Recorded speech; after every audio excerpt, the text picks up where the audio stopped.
नमस्कार, आप देख रहे हैं दंगल। आपके साथ मैं हूं अंजना ओम कश्यप। 2024 लोकसभा चुनाव के लिए देश के सबसे बड़े दो दलों ने अपनी अपनी तैयारी शुरू कर दी है, जिसे महा तैयारी कहा जा रहा है। चुनौती खुद को बरकरार रखने और सत्ता में दखल की है, लेकिन दोनों खेमे के लिए राह आसान नहीं है।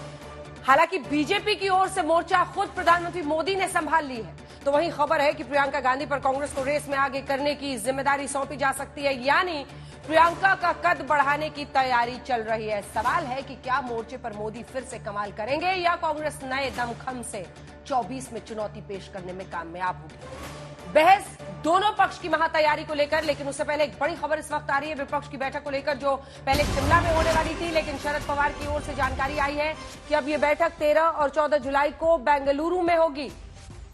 बड़ी खबर इस वक्त की आपको बता रहे हैं। इससे पहले विपक्षी दलों की बैठक पटना में हुई थी और उसके बाद माना जा रहा था कि शिमला में होगी, लेकिन अब खबर आ रही है कि 13 और 14 जुलाई को बेंगलुरु में बैठक होगी। बेंगलुरु इसलिए भी बहुत रणनीतिक रूप से अहम हो जाता है क्योंकि कर्नाटक में हाल ही में बीजेपी की सरकार को उखाड़ फेंकने में कांग्रेस को बड़ी कामयाबी मिली थी, और ऐसे में अगर मेजबानी इस बैठक का कांग्रेस पार्टी कर रही है, बेंगलुरु में कर रही है, वही गढ़ जो हाल ही में उन्होंने बीजेपी से छीना है, तो एक नया जोश और उत्साह विपक्षी खेमे में होगा। साहिल जोशी हमारे सहयोगी इसी खबर पर हमारे साथ जुड़ रहे हैं। साहिल, एक नए जोश के साथ, क्योंकि यही वो कर्नाटक है जहां पर बीजेपी को उखाड़ फेंका कांग्रेस ने, ऐसे में विपक्ष में एक नया जोश भरेगा। और जितने विपक्षी नेताओं से बात कीजिए, वो मानते हैं कि कर्नाटक एक मिसाल है जिससे हम आगे बढ़ सकते हैं और ये मान सकते हैं कि बीजेपी को हराना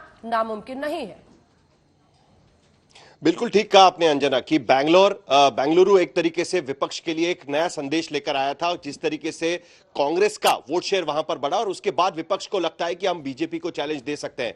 लेकिन यह बैठक इसके लिए भी अहम होगी कि पटना की तरह सिर्फ एक दिन की 3-4 घंटे की यह बैठक नहीं होगी, तो अलग अलग जो बैठकें यहां पर होगी 13 और 14 जुलाई को 2 दिन यह बैठक चलेगी। और माना जा रहा है कि इस बैठक में ये सारी अपोजिशन पार्टीज का एक कन्वेनर चुना जाएगा। हो सकता है कि वो नीतीश कुमार हो, लेकिन एक कन्वेनर चुना जाएगा। जिस तरीके से एनडीए का कन्वेनर जॉर्ज फर्नांडिस को चुना गया था और उसके बाद एनडीए का गठन किया गया था, उसी तर्ज पर इन विपक्षी दलों का भी एक कन्वेनर चुना जाएगा और अलग अलग बैठकें यहां पर की जाएगी। कई राउंड्स इस बैठकों के होंगे। अलग अलग मसले जो पिछले बैठक में सामने आया है, खास करके जो ऑर्डिनेंस को लेकर आम आदमी पार्टी खफा थी, उस मसले को लेकर भी बात की जाएगी।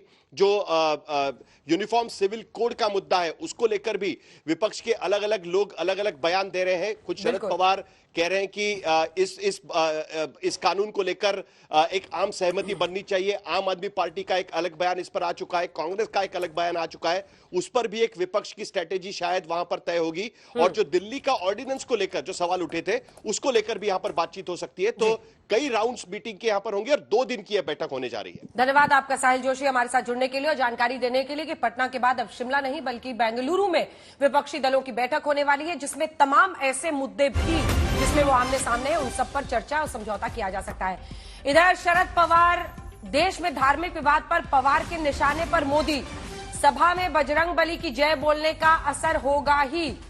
ये तंज भी है, बयान भी है, कटाक्ष भी है। देश में धार्मिक विवाद पर पवार के निशाने पर प्रधानमंत्री नरेंद्र मोदी।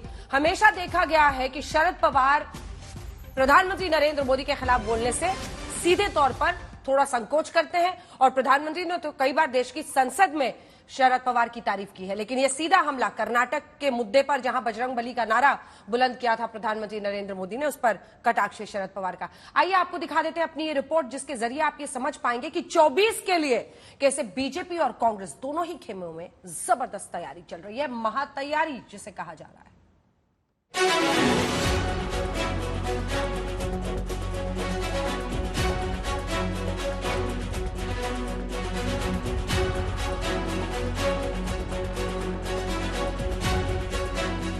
2024 के महासंग्राम की तारीखों के ऐलान में तो अभी महीनों की देरी है, लेकिन सियासत की रणभेरी का शोर अभी से तेज हो चला है। बीजेपी हो या मुख्य विपक्षी दल कांग्रेस, दोनों ने तैयारी शुरू कर दी है। वक्त कम है, उम्मीदों का बोझ ज्यादा और तैयारी करनी है पुरजोर।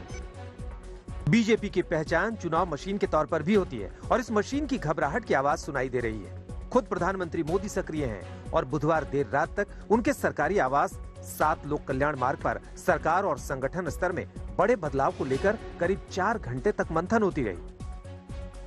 बैठक में पीएम मोदी, केंद्रीय गृह मंत्री अमित शाह, बीजेपी अध्यक्ष जेपी नड्डा, संगठन सचिव बीएल संतोष और बीजेपी के कई बड़े नेता मौजूद थे। सूत्रों से खबर आ रही है कि सरकार और संगठन में बहुत जल्द फेरबदल हो सकते हैं। खासकर प्रदेश इकाइयों में बड़े बदलाव की तैयारी है। इधर बीजेपी ने पूरे देश को 3 सेक्टरों में बांटकर चुनावी तैयारियों को रफ्तार देने का फैसला किया है। इसे नॉर्थ रीजन, साउथ रीजन और ईस्ट रीजन में बांटा गया है। 6, 7 और 8 जुलाई को देश के अलग अलग हिस्सों में बीजेपी अध्यक्ष जेपी नड्डा और संगठन मंत्री के साथ बैठक करेंगे। सरकार के 9 साल पर महाजनसंपर्क अभियान में सांसदों की भागीदारी को लेकर समीक्षा बैठक होगी। अध्यक्ष जेपी नड्डा बीजेपी सांसदों के साथ बैठक कर सकते हैं। 4 जुलाई को ये बैठक हो सकती है। सभी सांसदों से नमो ऐप में महासंपर्क अभियान के दौरान किए गए कामों की जानकारी अपलोड करने को कहा गया है। उसके आधार पर सांसदों की रिपोर्ट बनाई जाएगी। उसी रिपोर्ट के आधार पर सांसदों के कामों की समीक्षा की जाएगी। विपक्षी एकता की सुगबुगाहट से बीजेपी और भी सजग हो गई है। एनडीए के सामने सरकार को बरकरार रखने की चुनौती बड़ी है, लिहाजा अब की बार तैयारी पहले 2 चुनावों से भी ज्यादा धारदार करनी होगी। फिलहाल 2024 को नजर में रखते हुए बीजेपी के कदम ज्यादा तेजी से बढ़ते दिखाई दे रहे हैं, लेकिन कांग्रेस में भी हलचल तेज है। न सिर्फ विपक्षी एकजुटता में उसकी भागीदारी दिखने लगी है, बल्कि पार्टी स्तर पर भी फैसलों की कतार लग गई है। सबसे ताजा मामला है छत्तीसगढ़ में टीएस सिंहदेव को डिप्टी सीएम बनाने का। इसे छत्तीसगढ़ में विधानसभा और लोकसभा चुनाव की तैयारियों के लिहाज से देखा जा रहा है। इसके अलावा ये भी माना जा रहा है कि राजस्थान में असंतुष्ट नेता सचिन पायलट को भी संगठन स्तर पर कोई बड़ी जिम्मेदारी दी जा सकती है। पायलट को महाराष्ट्र का इंचार्ज बनाया जा सकता है। बड़ी खबर यह भी है कि 2024 चुनाव के लिए कांग्रेस अपनी CWC टीम तैयार कर चुकी है, जिसमें प्रियंका गांधी को स्पॉटलाइट में रखा गया है। ये तय माना जा रहा है कि 2024 की तैयारी के लिए उनका कद और बढ़ाया जाएगा। प्रियंका को कांग्रेस के सेक्रेटरी जनरल यानी प्रधान सचिव का पद दिया जा सकता है और आम चुनाव का इंचार्ज बनाया जा सकता है। संगठन में कुछ पुराने चेहरों को बदला जा सकता है। तमिलनाडु और महाराष्ट्र में प्रदेश कांग्रेस में नए पदों को भरने की कवायद भी तेज है। 2024 के घमासान का मैदान तैयार है। आमने सामने के विरोधी भी खड़े हैं। जीत की तैयारी भी शुरू हो चुकी है। अब बस देखना ये जरूरी है कि किसका दांव सही बैठता है, कौन सही चाल चलता है और किसका निशाना सटीक लगता है। दिल्ली से मौसमी सिंह के साथ आज तक ब्यूरो। गौरव भाटिया राष्ट्रीय प्रवक्ता भारतीय जनता पार्टी के हमारे साथ चर्चा में जुड़ रहे हैं। सुप्रिया श्रीनेत प्रवक्ता कांग्रेस पार्टी के हमारे साथ जुड़ रही हैं। बीजेपी से लेकर कांग्रेस तक दोनों ही जगहों पर 2024 की जो तैयारी हो रही है, उसमें पहला सवाल आपसे गौरव भाटिया जी, क्योंकि ऐसी खबर है कि प्रधानमंत्री तो खुद मोर्चे पर आ ही गए हैं सामने, उनके घर पर बीते दिन बैठक भी हुई है, लेकिन अध्यक्ष जी भी लगातार तमाम सांसदों से मिलेंगे और इसी के साथ तमाम सांसदों को अपना काम नमो ऐप पे अपलोड करना है। उनकी रिपोर्ट कार्ड बनने के बाद ये तय होगा कि उन्हें फिर से टिकट दिया जाएगा नहीं दिया जाएगा। गुजरात जैसे कई राज्यों में आपने ये फॉर्मूला अपनाया था। डिसेंट जो लोगों का एक गुस्सा था उसको आप लोगों ने ऐसे ही ओवरकम किया। आपने टिकट ही काट दिए बहुत सारे एमएलएस के। उसी फॉर्मूले की तैयारी है क्या? ये महा तैयारी जिसे कहा जा रहा है वो क्या है 24 के लिए? अंजना जी, सर्वप्रथम तो मैं समझता हूं आप कहती हैं महा तैयारी है, तो एक तरफ महा तैयारी है और दूसरी तरफ महालाचारी है। तैयारी करना बुरी बात नहीं हो सकती है अंजना जी। और रिपोर्ट जब मैंने ध्यान से सुनी उसमें कहा क्या बीजेपी में घबराहट है। मतलब घबराहट किस बात की होगी कि 2 बार लोकसभा का चुनाव हम जीते, उत्तर प्रदेश में इतिहास रचा, गुजरात में ऐतिहासिक जीत हुई, हम उत्तराखंड जीते, गोवा जीते, हमारे पास लीडरशिप है, नेतृत्व है नरेंद्र मोदी जी का, जो 21 साल से देश की और प्रदेश की सेवा कर रहे हैं। दूसरी तरफ ऐसा व्यक्ति है कांग्रेस पार्टी का जो अमेठी हार गया, जो पुश्तैनी सीट थी, और आपकी रिपोर्ट ने क्या बताया कि राहुल गांधी तो फेल हो चुका है, ये कांग्रेस पार्टी खुद मानती है, तभी प्रियंका वाड्रा का कद बढ़ा रही है। और अगर राहुल गांधी इतने असरदार होते तो फिर प्रियंका वाड्रा गांधी को लाने की आवश्यकता क्यों पड़ती, और क्यों पड़ती महागठबंधन बनाने की आवश्यकता? ये दर्शाता है कि इनमें अकेले में दम नहीं है। मैं तो आपके कार्यक्रम पे, यहां कांग्रेस की प्रवक्ता बैठी है, चुनौती देके पहले शुरुआत करता हूं। भारतीय जनता पार्टी पुनः जनता से आशीर्वाद पाएगी और मोदी जी देश के प्रधानमंत्री बनेंगे। 2024 में 303 सीटों का आंकड़ा हम पार करेंगे। कांग्रेस की कितनी सीटें आएंगी, क्या ये सवाल व्यापक नहीं है? दूसरी तरफ मोदी जी की बेदाग छवि, और कांग्रेस में देखिए गांधी परिवार को ही ये अपना ऊर्जा का स्रोत मानते हैं, प्रेरणा का स्रोत मानते हैं। तीनों सदस्य गांधी परिवार के, राहुल गांधी, सोनिया गांधी और रॉबर्ट वाड्रा बेल पर बाहर हैं। तो राहुल गांधी बेल पर बाहर और प्रधानमंत्री जी की बेदाग छवि, आपने बहुत चतुराई से गौरव भाटिया जी मेरे सवाल का जवाब नहीं दिया। आप लगभग 2-3 मिनट हो गए आपके जवाब के, आपने बहुत चतुराई से मेरे सवाल को बिल्कुल ही नजरअंदाज कर दिया। मैं तो कह रही हूं जीतने के लिए नॉन परफॉर्मर्स की लिस्ट बनाकर उनका टिकट काटेंगे, लेकिन मैं दूसरी बार लौटूंगी तब आपसे ये जवाब लूंगी। अब मुझे एक बार सुप्रिया जी से सवाल लेंगे। उधर नॉन परफॉर्मर्स के टिकट काटने की अगर एक चुनौती रहेगी, जिनके खिलाफ लोगों का गुस्सा हो ताकि उसका खामियाजा बीजेपी को ना भुगतना पड़े, तो आपके लिए रेबेल्स को संभालना, तभी तो छत्तीसगढ़ में चुनाव के पहले टीएस सिंहदेव को डिप्टी चीफ मिनिस्टर बनाना पड़ा। सुप्रिया जी, ऐसे ही सचिन पायलट के लिए भी कोई ना कोई रास्ता खोजा जा रहा है। तो आपके लिए जो बागी हैं, जिनको ऐसा लगता है कि राज्यों में कम से कम सत्ता में थोड़ी हिस्सेदारी हमारी भी होनी चाहिए, ऐसे लोगों को संभालना बड़ी चुनौती है। और प्रियंका वाड्रा गांधी को क्या वाकई बड़ी जिम्मेदारी दी जा सकती है 24 के पहले? आपको और गौरव भाटिया जी को मेरा नमस्कार। मैं कुछ भी कहने से पहले एक बाइट प्ले करना चाहती हूं, क्योंकि देश को जरूरी है समझना चर्चा का विषय और आज इस देश में क्या हो रहा है। इन्होंने लाचारी एक शब्द इस्तेमाल किया, उसका जवाब मैं दे रही हूं आपको यहां पे। साथियों, एक समय था जब मणिपुर को सरकारों ने अपने हाल पर छोड़ दिया था। ये प्रधानमंत्री मोदी के शब्द हैं। जब मणिपुर में प्रचार प्रसार कर रहे थे तो कह रहे थे मणिपुर को अपने हाथ पे छोड़ दिया गया है, छोड़ देती थी सरकारें। 2 महीने से मणिपुर जल रहा है, 130 से ज्यादा हत्या हो चुकी है, हजारों लोग विस्थापित हैं, लाखों करोड़ों रुपए की संपत्ति जलकर स्वाहा हो गई है। मणिपुर में गुस्सा इस कदर है कि मैं भी एक और बाइट आपको सुनाऊंगी, महिलाएं क्या कह रही हैं वहां पर। और वहां पर प्रधानमंत्री के मुंह से मणिपुर नहीं निकलता है। वो स्टेशन पर जाकर हरी झंडी दिखाने का टाइम है, प्रचार प्रसार का टाइम है, मेरा बूथ सबसे मजबूत होने का टाइम है। आप इस देश के प्रधानमंत्री हैं, एक शांति की अपील तो करिए, एक बार हिंसा की भर्त्सना तो करिए। गृह मंत्री पलड़ा झाड़कर हिंसा वहां भड़क रही है, वो बिहार घूम रहे हैं। सत्तारूढ़ दल के अध्यक्ष राजस्थान में जहर उगल रहे हैं। हर चीज चुनाव से करने वाले लोग क्या ये बताएंगे कि जहां पर आपकी सरकार चल रही है वहां पर इस तरह की हत्या और अगजनी की बातें क्यों हो रही हैं? मणिपुर में शांति बहाल करने के लिए क्या किया जा रहा है? और कुछ भी कहने से पहले एक बात और बता देती हूं, आप मणिपुर की सुध नहीं लेंगे तो कोई और नहीं लेगा क्या? राहुल गांधी जी वहां जाते हैं, किस आशय से गए? भाईचारा लगाने, शांति फैलाने, लोगों को यह ढांढस दिलाने कि यह देश आपके साथ इस मुश्किल घड़ी में खड़ा है, मोहब्बत लुटाने, मोहब्बत जताने। उनके कारवां को रोका जाता है और जो लोकल लोग गैदर होते हैं ये देखकर कि चलो कोई तो दिल्ली से आया हमारी बात सुनने के लिए, उनके ऊपर आंसू गैस के गोले दागे जाते हैं महिलाओं पर। और मैं ज्यादा बड़ी बात नहीं करूंगी, जरा सी बात, ये कांग्रेस की वर्कर्स नहीं है, ये लोकल महिलाएं हैं, थोड़े इनके मन की बात सुनिए।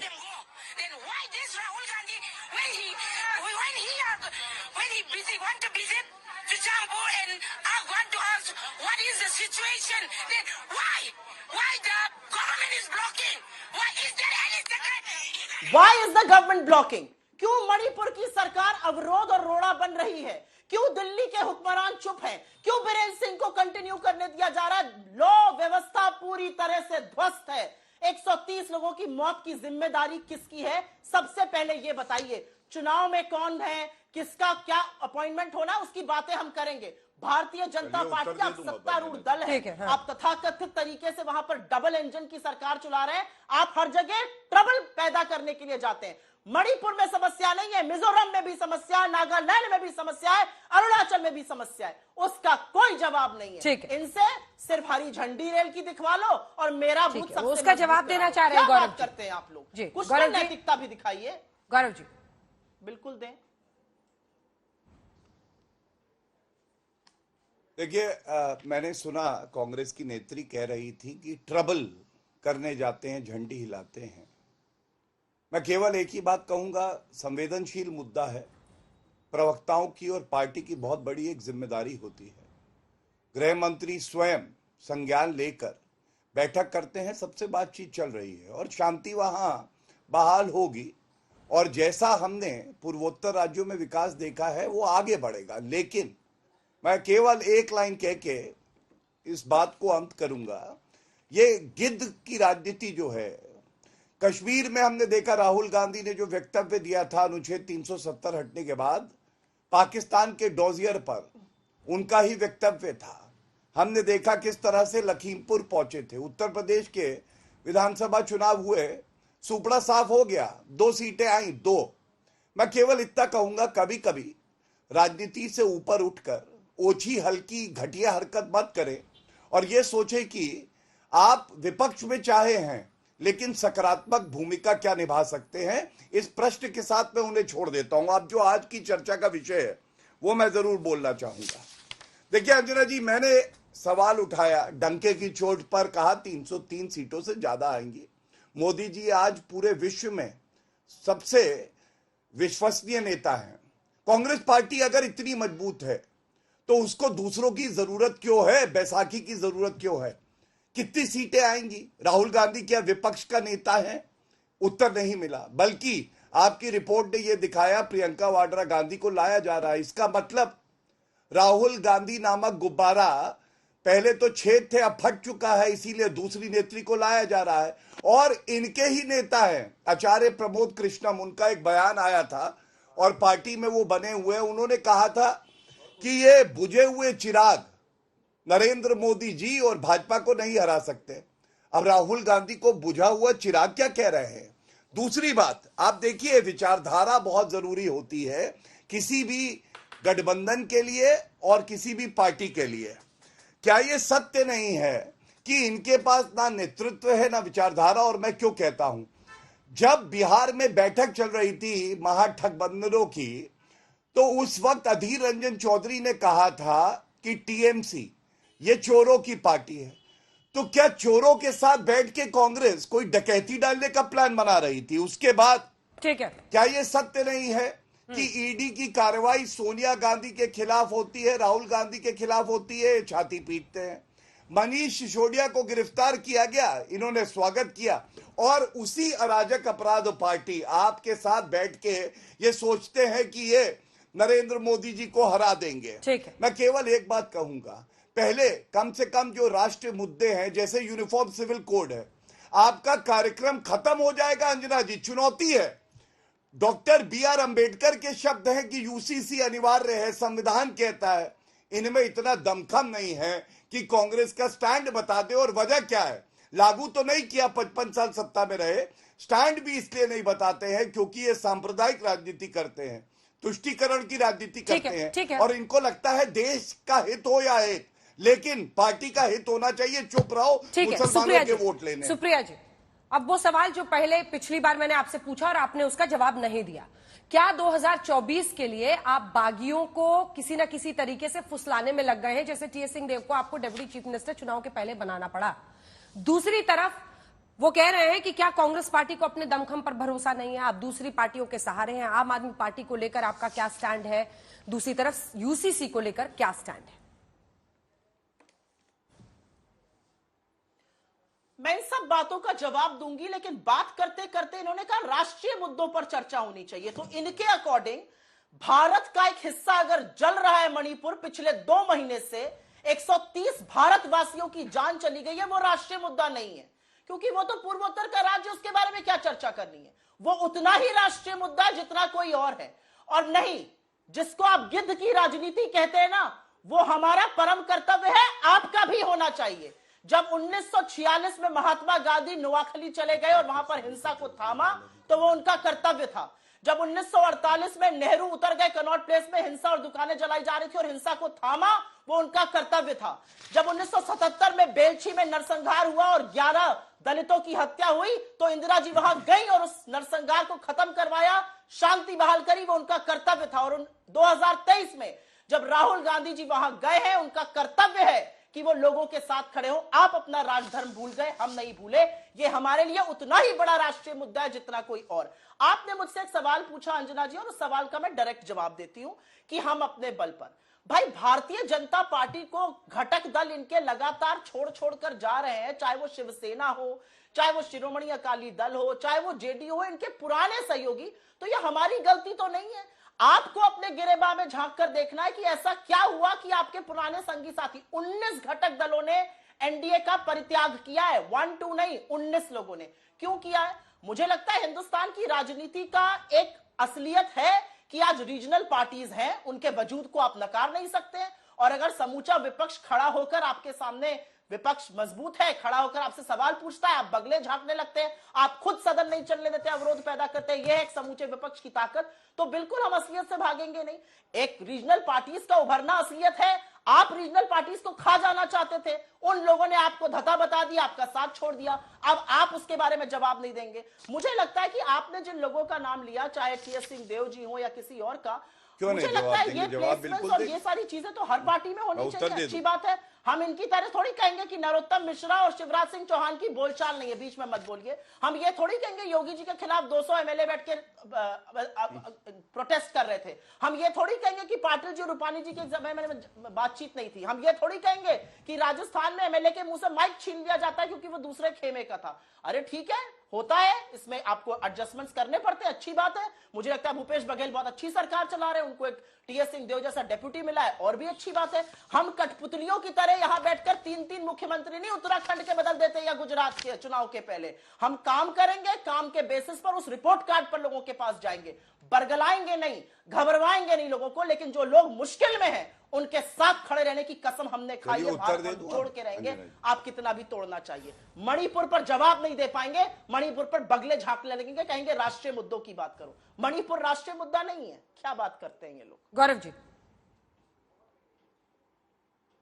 धन्यवाद। देखिए, बौखलाहट सामने आई। मैंने पहला प्रश्न पूछा कि राहुल गांधी को चेहरा क्यों नहीं बना देते, इन्होंने कोई उत्तर नहीं दिया। मैंने कहा सीटें कितनी आएंगी, हमारी तो 303 से ज्यादा आएंगी, इन्होंने कोई उत्तर नहीं दिया। तीसरा मैंने कहा यूसीसी पे अपना स्टैंड ही बता दो, अनुच्छेद 44 आप लागू नहीं कर पाए, आपकी विफलता है। जैसे अनुच्छेद 370 हटा नहीं पाए थे, मोदी जी ने हटाया, आपने उत्तर नहीं दिया। लेकिन मैं आपकी बात का उत्तर दे देता हूं। आपने कहा ना कि ये जब आए हैं एनडीए बना, इनके घटक दल कम हो रहे हैं। मैं 2 बातें आपको बताता हूं सुप्रिया जी। हम घटक दलों का बड़ा सम्मान करते हैं। आपको पता है बिहार में जब हमारी सरकार थी नीतीश जी के साथ, हमारी सीटें ज्यादा आई थी। ठीक है, वो पलटू राम है, पलटी मार ली, लेकिन उनको हमने मुख्यमंत्री बनाया।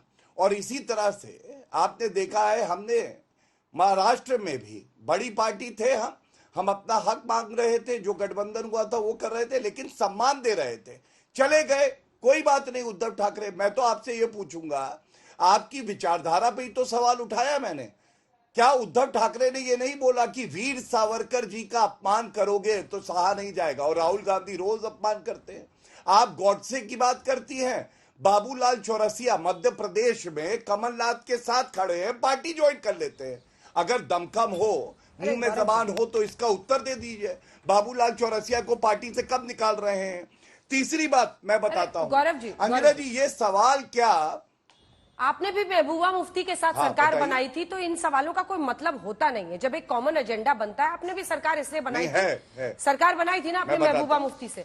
उनके बयानों को अगर आप सुन लेंगे जो वो कहती हैं, तो फिर आपको भी लगेगा कि हमने ऐसा क्यों किया। इसलिए उस पर मत उलझिए, अपनी अपनी पार्टी की तैयारी पर एक बार तो जवाब दीजिए। क्यों ना उलझे? नहीं, कह रहे हैं कि कुछ मंत्रियों पर भी गाज गिरने वाली है। आपने उन्हें बोलने दिया, मुझे भी बोलने दीजिए। एक सवाल है, सवाल मैं समझता हूँ कांग्रेस की प्रवक्ता बहुत मजबूत प्रवक्ता है। आप कौन से कम मजबूत हैं? जो है आकलन करके उत्तर दे, आपको तो इसीलिए तो मुझे ये बताइए ना, किन मंत्रियों पर गाज गिरने वाली है? धन्यवाद, आभारी हूं मैं। सुनिए, किन मंत्रियों पर गाज गिरने वाली है? अंजना जी, मैं तो ये मैं अगर आपकी जगह होता तो मैं ये जरूर बात उठाता, अच्छा भी लगता। यूसीसी पे आपका स्टैंड क्या है? सीटें कितनी आएंगी? गठबंधन की आवश्यकता क्यों पड़ी? आप महंगाई मुद्दा बताते हो, राजस्थान में पेट्रोल सबसे महंगा क्यों है? बेरोजगारी मुद्दा बताते हो, राजस्थान में सबसे ज्यादा बेरोजगारी क्यों है? आप कहते हो महिला अस्मिता, लड़की हूं लड़ सकती हूं, तो सबसे ज्यादा रेप के जो इंसिडेंट्स होते हैं वो राजस्थान में क्यों होते हैं? ये मजबूत सवाल अगर पूछे आप अंजना जी, और एक का उत्तर अगर आज इस शो पे मिल जाए तो ये बड़ी उपलब्धि होगी, क्योंकि ये इधर उधर बात घुमाते हैं। मैं एक बड़ी बात रखना चाहता हूं और उसे रखने सीखने आऊंगी इनके, लेकिन वो बाद में करेंगे। कैसे सवाल पूछना है वो मैं आपको सीखने के लिए सीखने की आवश्यकता नहीं है, नहीं है, कोई आवश्यकता नहीं है। आप अपना काम करिए, मैं अपना काम करूं। आप बेहतरीन एंकर हैं और मैं मानता हूं मैं भी ठीक ठाक प्रवक्ता हूं अपनी पार्टी का। मैं आपको क्यों सिखाऊंगा? बीजेपी पर कुछ बताइए ना। आप इतनी प्रतिष्ठित एंकर हैं, मुझे क्या जरूरत है सिखाने? गौरव जी बीजेपी पर कुछ बताइए ना, क्या चल रहा है? आप नाराज ना होइए, आज आप मुस्कुराती रहती है, अच्छा लगता है मुझे। हाँ, मुस्कुराइए और मोदी जी ही प्रधानमंत्री बनेंगे। आपकी भी दिली इच्छा है जैसे जनता की है। मैं अपनी बात पूरी कर लूं, धन्यवाद। बीच में मत टोकिए। देखिए, एक सवाल ये जरूर आएगा, हाँ अंजना जी, एक सवाल ये जरूर आएगा कि भारतीय जनता पार्टी को हराने के लिए कांग्रेस पार्टी ने कैसे और जो पार्टियां हैं उनको ठगा है। लेकिन हश्र क्या हुआ है? पश्चिम बंगाल कांग्रेस के जो कार्यकर्ता हैं उनको मारा जाता है टीएमसी के कार्यकर्ता द्वारा, ये लेफ्ट के कार्यकर्ता द्वारा। ये लेफ्ट के साथ गठबंधन कर लेते हैं। अभी तो वहीं से एक पुकार आई कि केरल में और पश्चिम बंगाल में आपने गठबंधन क्यों किया हुआ है, और तब भी सीटें कितनी आई? सीटें आई वहां पे एक, और वो एक विधायक जो था वो भी छोड़ के चला गया। दूसरा, उत्तर प्रदेश में टूटी साइकिल पे जाके बैठे थे। 2017 का चुनाव याद करिए। जो इन्होंने गठबंधन बनाया उसका असर जमीन पे उतरा या नहीं उतरा, ये सवाल तो पूछा जाएगा। आज सपा और कांग्रेस साथ साथ तो है नहीं, इनकी सीटें आई 7, 404 सीटों वाली विधानसभा में। और इसी तरह से असम AIUDF बदरुद्दीन अजमल, उसके साथ भी तो इन्होंने गठबंधन किया था ना। असम में भी हमारी ही सरकार आई। आज AIUDF और कांग्रेस साथ नहीं है।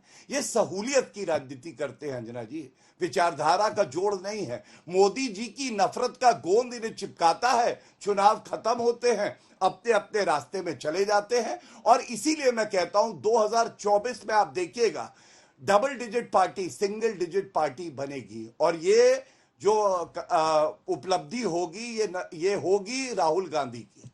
डबल डिजिट पार्टी को सिंगल डिजिट पार्टी बनाएंगे राहुल गांधी, कांग्रेस पार्टी। सुप्रिया जी, क्या वाकई अब राहुल गांधी फ्रंट फुट पर आकर जिम्मेदारी लेने से पीछे हट रहे हैं और इसीलिए उसी परिवार से प्रियंका जी को आगे किया जाएगा 24 के लिए? आप भी कांग्रेस पार्टी पर एक दो तो जवाब दीजिए तैयारी पे।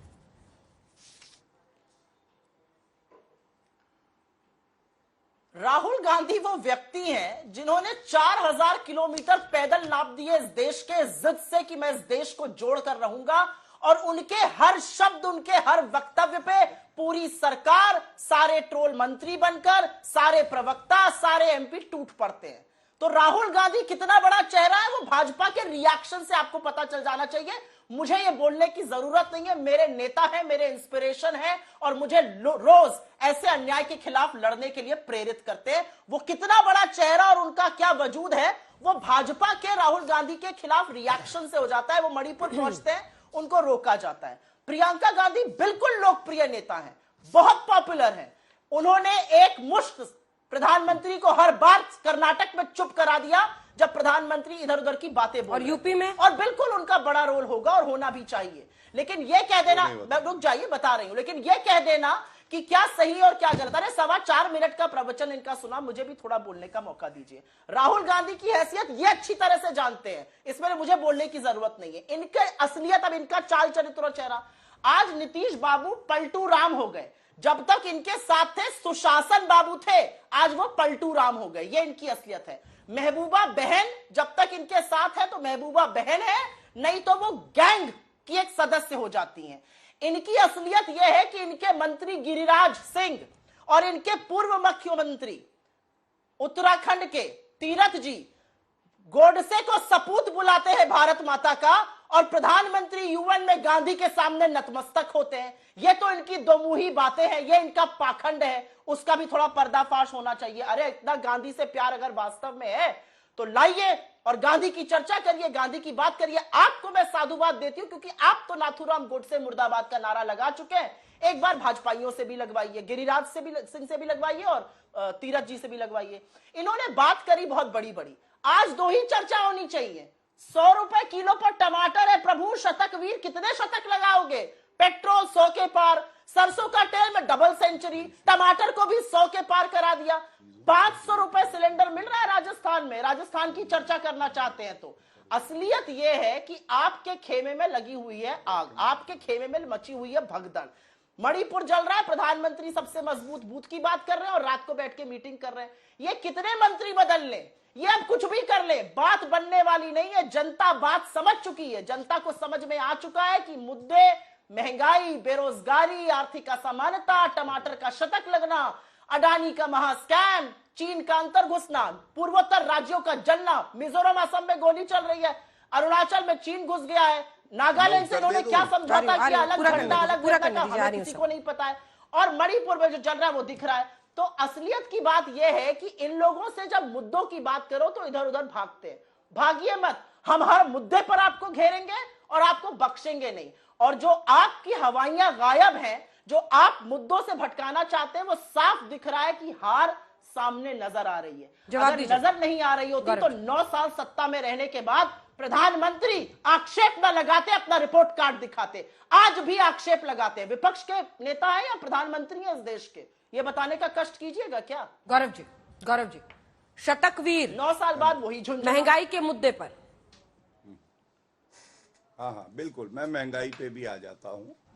देखिए, मेरी साथी हैं, मैंने तो मुद्दे उठाए। राजस्थान में श्री गंगानगर में सबसे महंगा पेट्रोल, मेरे को तो उत्तर मिला नहीं। मैंने तो बताया कैसे महिलाओं के साथ बलात्कार के सबसे ज्यादा मामले उत्तर प्रदेश से करीब करीब 6 गुना राजस्थान में है। तो इन्होंने उत्तर नहीं दिया महिला अस्मिता पे। मैंने मुद्दा उठाया कि बेरोजगारी दर 26-27% है, जो देश की बेरोजगारी दर है उससे करीब 6-7 गुना ज्यादा। इन्होंने तो उत्तर ही नहीं दिया, आंकड़ों से देते। कभी अपनी बात भी आंकड़ों से करिए ना, हवाई महल क्यों बनाते हैं। लेकिन मैं एक बात जरूर कहूंगा, राहुल गांधी वो व्यक्ति हैं, मैंने आचार्य प्रमोद कृष्णम जी का तो बताया ही है, लेकिन वो भ्रष्टाचार के आरोप पे बेल पर बाहर है। अपनी पुश्तैनी सीट जो कि गढ़ माना जाता था, अमेठी से हार गए। वो विदेशी धरती पर जाते हैं और देश को बदनाम करते हैं। मोदी जी विदेशी धरती पर जाते हैं तो उनको उस देश का हाईएस्ट सिविलियन अवार्ड मिलता है, 12 देशों का मिल चुका है। भारतीय हो चाहे हमारे भारतीय मूल के निवासी हों, सबकी छाती चौड़ी हो जाती है, गौरवान्वित होते हैं। ये हमारे अपने देश को गाली देते हैं। और सबसे बड़ी बात है, चीन के साथ समझौता राहुल गांधी ने किया, आज तक उसको सार्वजनिक नहीं किया। मैं एक बात पूछना चाहूंगा, क्या ये पूछना उचित नहीं है, राहुल गांधी जी आप क्यों नहीं बाहर आके जो जनता सवाल पूछ रही है उसका उत्तर देते? ये चीन वाला समझौता मैं क्यों लाया?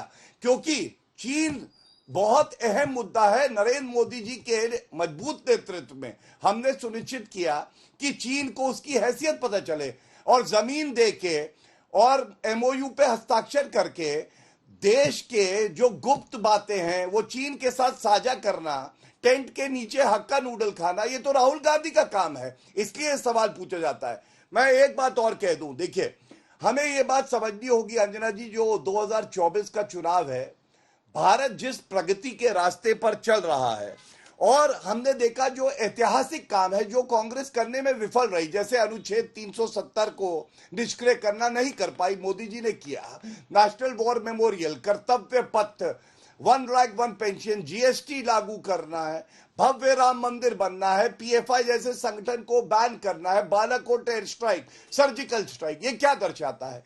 ये दर्शाता है एक इच्छा शक्ति है, रीढ़ की हड्डी है। ये नहीं कि राहुल गांधी और कांग्रेस पार्टी की तरह जिनकी रीढ़ की हड्डी भी रबर की बनी हुई है, जहां देखो वहां प्रणाम करते हैं, झुक जाते हैं। ये पूरा देश देख रहा है। राहुल गांधी की जो छवि बनाने की कोशिश बीजेपी ने की है, क्या आपको लगता है कि वो सबसे बड़ा रोड़ा बन सकती है? क्योंकि ये बहस, चाहे आप लोग बार बार इससे हटना चाहें, लेकिन देश में आम लोगों के बीच जब चर्चा होती है तो वो पर्सनालिटी पॉलिटिक्स में बिलीव करते हैं मोदी के सामने कौन? सुप्रिया जी, मैं उसका जवाब बड़े दो टूक तरीके से दे देती हूं। हिमाचल में प्रधानमंत्री मोदी ने अपने नाम पर वोट मांगा, हिमाचल को अपना दूसरा घर बताया, हार गए। कर्नाटक में अपने ऊपर वोट मांगा, दूसरों को घर बिठाया, हार गए। मध्य प्रदेश भी हारेंगे। लोग पीएम को नकार रहे हैं। अब वो छवि खत्म हो चुकी है, भूल जाइए उस बात को। आज अगर आप किसी बंदे से जाकर पूछिए झूठ किसका चेहरा सामने आता है, तो प्रधानमंत्री का चेहरा सामने आएगा। इतने झूठ बोले गए इस देश से। ये बात कर रहे हैं चीन के सामने हैसियत की। बोलना तो नहीं चाहती हूं, लेकिन बता देती हूं आपको असलियत। यूएन में जिस दिन प्रधानमंत्री योगा कर रहे थे, अच्छा काम किया प्रधानमंत्री ने, करना चाहिए था योगा। 12 घंटे पहले उसी यूएन में चीन ने साजिद मीर को 26/11 के आतंकी को ग्लोबल आतंकी होने से ब्लॉक कर दिया। हमारा प्रयास, भारत ने प्रोटेस्ट में चीन का नाम तक नहीं लिया। यह हैसियत आपने हमारी छोड़ी है चीन के सामने। $100 बिलियन का ट्रेड डेफिसिट बढ़ाकर चीन के साथ व्यापार कर रहे हैं, यह हैसियत आपने छोड़ी है हमारे सामने। पीएम मोदी विदेश जाते हैं, अच्छी बात है। जब जाते हैं, हमारे देश के प्रधानमंत्री हैं, पूरा सम्मान होना चाहिए, बिल्कुल अच्छी बात है। लेकिन रिकॉर्डेड पॉलिटिकल हिस्ट्री में पहली बार हिंदुस्तान के प्रधानमंत्री से व्हाइट हाउस में सवाल पूछा जाता है प्रेस के दमन का, सवाल पूछा जाता है इंटॉलरेंस का, सवाल पूछा जाता है माइनॉरिटी परसिक्यूशन का। प्रधानमंत्री कुछ भी कहते हुए जवाब देते हैं। 12 घंटे के अंदर प्रधानमंत्री संविधान का हवाला देते हैं। 12 घंटे के अंदर आपके मुख्यमंत्री मट्टी पलीद कर देते हैं प्रधानमंत्री की। बराक माय फ्रेंड जिसको प्रधानमंत्री बुलाते थे, उसको हुसैन ओबामा बुलाकर और हिंदुस्तान के मुसलमानों को धमकाकर एक ट्वीट के माध्यम से। आप मुझे बताइए ये किसके इशारे पर हो रहा है? ये भारतीय जनता पार्टी की राजनीति है। हेमंत बिस्व शर्मा सही कह रहे हैं या प्रधानमंत्री ने सही कहा था? इस बात का जवाब जरूर मिलना चाहिए। और मैं एक बात जरूर पूरे दमखम से पूछना चाहती हूं। आंकड़ों पे बात कर रही हूं ना। 100 रुपए का टमाटर तो प्रभु आपके भी चौके में आता होगा, आपकी भी रसोई में टमाटर प्याज लहसुन, या आप भी नहीं खाते कुछ? इसका भी जवाब हो जाएगा भाई हम तो टमाटर भी नहीं खाते।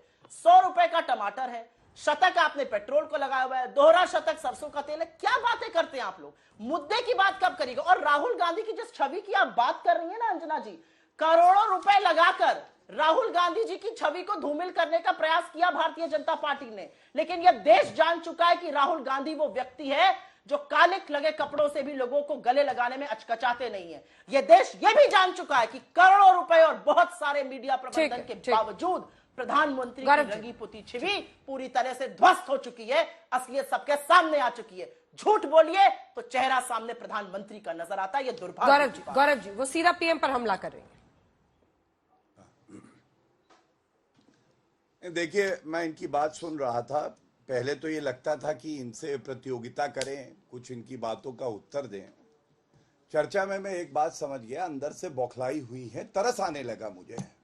और तरस क्यों आया मैं आपको बताऊं। पूरी चर्चा में मैंने आंकड़े दिए, वो सवाल पूछे जो जनता पूछ रही है।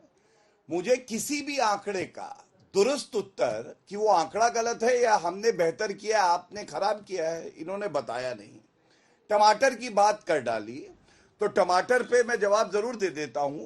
देखिए, आप कोई भी वस्तु की बात करें, कांग्रेस के समय में महंगाई दर जो था वो डबल डिजिट में रहता था, और अब जो है हमने देखा कैसे इन्फ्लेशन को कंट्रोल करके 4% पे ले आए। औसतन 9 साल में महंगाई दर 4% रहा है। इनके समय में 2004 से 2014 तक और 14 से 22-23 हमारे समय तक मैं जरा कितनी वृद्धि हुई, जो जरूरी वस्तुएं हैं, फल हैं, उनके बारे में बता दूं। प्याज इनके समय में 177% बढ़ा, हमारे समय में 50%। चावल 121% 10 साल में बढ़ा इनके समय में, हमारे समय में 33%। पेट्रोल 112% इनके समय में बढ़ा, हमारे समय में बढ़ा 70%। डीजल 161% इनके समय में बढ़ा, हमारे समय में बढ़ा 75%। एलपीजी 284% इनके समय में बड़ी। सबसे महंगी एलपीजी जब गैस का सिलेंडर मिलता था तो इनके समय में मिलता था 1214 रुपए, जनवरी 2014। ये बात करेंगे। दूध 116% इनके समय में बढ़ा, हमारे समय में 50% के आसपास। अगर आप देखें ग्रोथ रेट हमारे यहां बेहतर है इन्फ्लेशन की रेट से, इनके यहां उल्टा था। इन्फ्लेशन ज्यादा था और पर कैपिटा इनकम कम ग्रोथ रेट से बढ़ती थी। ये क्या दर्शाता है कि इनके पूरे मॉडल में ही परेशानी थी। दूसरी बात इन्होंने कही राहुल गांधी की छवि खराब करने के लिए करोड़ों करोड़ों रुपया लगाते हैं, जिसकी छवि राजनीतिक तौर पे, और मैंने कारण बता दिए हैं, 100 रुपए की विश्वसनीयता ना हो, उसकी छवि बिगाड़ने के लिए हमें कुछ करने की आवश्यकता नहीं है। मैं केवल इतना ही आपसे कहना चाहता हूं, बैरक ओबामा जिसका आपने जिक्र किया, उसकी ही बात याद दिलाता हूं। बैरक ओबामा ने अपनी पुस्तक में लिखा, अंजना जी, राहुल गांधी उस छात्र की तरह लगता है जो प्रयास तो बहुत करता है, दिखना तो अच्छा चाहता है, लेकिन उसमें बहुत ही सतही जानकारी है, वो गंभीर नहीं है, मंद बुद्धि है। ये सारांश था। मनमोहन सिंह जी के लिए इन्हीं बैरक ओबामा ने लिखा कि सोनिया गांधी चाहती ही नहीं मनमोहन सिंह जी कोई निर्णय ले चमके, क्योंकि उनको तो अपने बच्चे की चिंता है। जैसे महाभारत में हमने देखा था ना, दुर्योधन की चिंता थी उसकी माता को, वैसे ही सोनिया गांधी को है। तीसरी बात, मैं बात पूरी कर लूं, अगर आप 30 सेकंड और दे दे तो। अरे भैया बस करिए, अब हो गया, कितना लंबा प्रवचन। देखिए आज बोर कर रहे हैं। हाँ, कोई बात नहीं। अरे मैं तभी कह रहा था, तरस आता है इनको। अच्छा ठीक है, प्लीज अब पर्सनली गौरव जी 30 सेकंड से जल्दी से पूरा कीजिए। बिल्कुल नहीं, कोई पर्सनल, मैंने पूरी डिबेट में क्यों पर्सनल बात करेंगे? भाई क्यों, हमारी तो साथी हैं। मैं तो चाहूंगा उनको एक मैं मुस्कान का कारण दे दूं। हमेशा इतना गुस्से में क्यों रहे भाई? हम लोग हंस के भी बात कर सकते हैं। अंजना जी आप भी तो हंस रही, अच्छा लग रहा है। सुनिए, मैं आपको बता चुका हूं ऐतिहासिक काम मोदी जी ने क्या किए, लेकिन एक और बड़ी बात है, कोविड की महामारी में जिस तरह से नरेंद्र मोदी जी ने पिता तुल्य होने के नाते पूरे देश की चिंता करी, उनका साथ दिया, सुरक्षा कवच दिए, वैक्सीन 220 करोड़ टीके मिलना, 80 करोड़ लोगों को राशन मिलना 2 साल तक, ये अपने आप में एक उदाहरण है कि कैसे नेता केवल अपने परिवार की चिंता नहीं करता, वो पूरे देश को अपना परिवार मानता। सुप्रिया जी, अरे अंजना जी अब मेरे पास भी आ जाइए, बस हो गया भाई। बराक ओबामा की आज उनको बड़ी याद आ गई, बड़ी चिंता हुई, आनी भी चाहिए। प्रधानमंत्री ने उनको कहा है माय फ्रेंड बराक, तो चिंता होनी लाजमी है। उन्हीं बराक ओबामा ने आपको आईना दिखाया था जब प्रधानमंत्री यूएस में थे और कहा था कितना प्रोसिक्यूशन हो रहा है। उसके खिलाफ आपके मंत्री प्रेस कॉन्फ्रेंस कर रहे हैं। क्यों कर रहे हैं भाई? आप यहां पे बराक ओबामा का हवाला दे रहे हैं, यहां आपके मंत्री उनके खिलाफ जहर उगल रहे हैं। तो भैया ये जो इधर उधर की बातें हो रही है, उसमें बता दीजिए आपका स्टैंड क्या है बराक ओबामा पर। पहली आपकी दो ही पाखंडी बातें, आपका ढोंग फिर से सार्वजनिक हो गया। अंजना जी मुझे नहीं पता आप कभी जाती हैं कि नहीं, लेकिन आज एक एंकर होने के नाते मैं आपसे एक रिक्वेस्ट करती हूं, आज सब्जी वाले के पास जाइएगा। बचपन में हम देखते थे सब्जी वाले के पास कोई जाता था तो धनिया मिर्चा तो ऐसे ही फ्री में डाल देते थे। 100 रुपए किलो है हरा मिर्चा, 400 रुपए किलो है नींबू, 300 रुपए किलो है अदरक। हरा धनिया मिर्चा मिलेगा नहीं, उसकी बात नहीं करेंगे। कोविड में क्या हुआ, बराक ओबामा ने क्या कह दिया, यशस्वी प्रधानमंत्री, खत्म हो रहा है। सिर्फ एक लाइन का जवाब गौरव, खत्म हो गई वो जो बातें पुरानी हो गई, महंगाई को काउंटर कैसे करेंगे? सिर्फ 2 लाइन का जवाब गौरव जी, सिर्फ 2 लाइन। नहीं देखिए, गिरगिटान से ज्यादा जो रंग बदल दे उसको कांग्रेस पार्टी कहते हैं। कर्नाटका में गारंटी दी थी कि बिजली मुफ्त देंगे, वहां पे इन्होंने रेट बढ़ा दिए। हिमाचल में गारंटी दी थी महंगाई कम करेंगे। ठीक है, आप दोनों का बहुत धन्यवाद हमारे साथ जुड़ने के लिए। 2024 का ये महारण है, भीषण तैयारी है, लेकिन इस भीषण तैयारी के साथ साथ भीषण लड़ाई भी है और बहस भी है।